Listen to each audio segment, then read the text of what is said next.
तालुक्यातील मतदारसंघातील तमाम माता भगिनींना, वारकरी बांधवांना आषाढी एकादशीच्या खूप खूप शुभेच्छा देतो। प्रति पंढरपूर भव्य विठ्ठल मूर्तीच्या प्रांगणामध्ये विविध कार्यक्रम। आमदार महेंद्र थोरवे यांच्या हस्ते विठ्ठल मूर्तीला पुष्प अर्पण।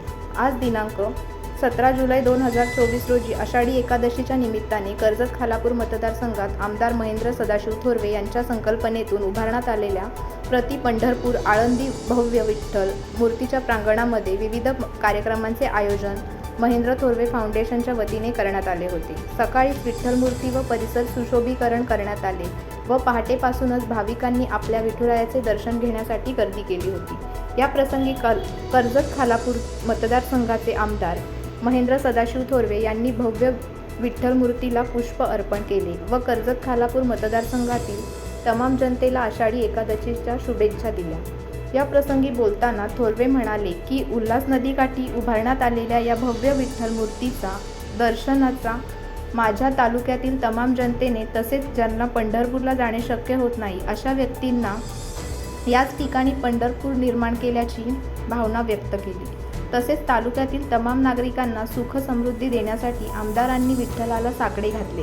त्यानंतर फाउंडेशनच्या वतीने ठेवण्यात आलेले फराळ वाटपाची सुरुवात आमदार महेंद्र सदाशिव थोरवे यांच्या हस्ते करण्यात आली। त्यानंतर सकाळी 10 वाजता कर्जत शिक्षण प्रसारक महिला भजनी मंडळाचे सुश्राव्य भजन संपन्न झाले। दरम्यान कर्जत शिक्षण प्रसारक मंडळाच्या विद्यार्थ्यांनी पारंपरिक वेशभूषेत म्हणजेच दिंडी वेशभूषेत विठ्ठल मूर्तीला दिंडी प्रदक्षिणा पूर्ण केली व त्यानंतर विठ्ठल भक्तीत लीन होणाऱ्या गीतांवर विविध प्रकारचे सादरीकरण केले। नंतर सायंकाळी 4 ते 6 या वेळेत भजन भूषण कैलासवासी गजानन बुवा पाटील यांचे शिष्य दीपक बुवा कोरडे यांचे सुश्राव्य भजन सादर झाले। सायंकाळी 6 ते 8 या वेळेत गायिका निकिता ठोंबरे यांनी विठ्ठल भक्तिगीते सादर केली। दरम्यान तालुक्यातून व तालुक्यात बाहेरून आलेल्या विठ्ठल भक्तांसाठी दिवसभर फराळ वाटप सुरू होते। या विठ्ठल मूर्ती दर्शनाचा असंख्य भक्तांनी आनंद घेतला व त्यांच्या चेहऱ्यावर साक्षात पंढरपूर या ठिकाणी आम्ही विठ्ठलाचे दर्शन करून आलो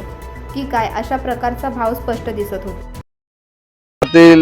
तमाम माता भगिनींना, वारकरी बांधवांना आषाढी एकादशीच्या खूप खूप शुभेच्छा देतो।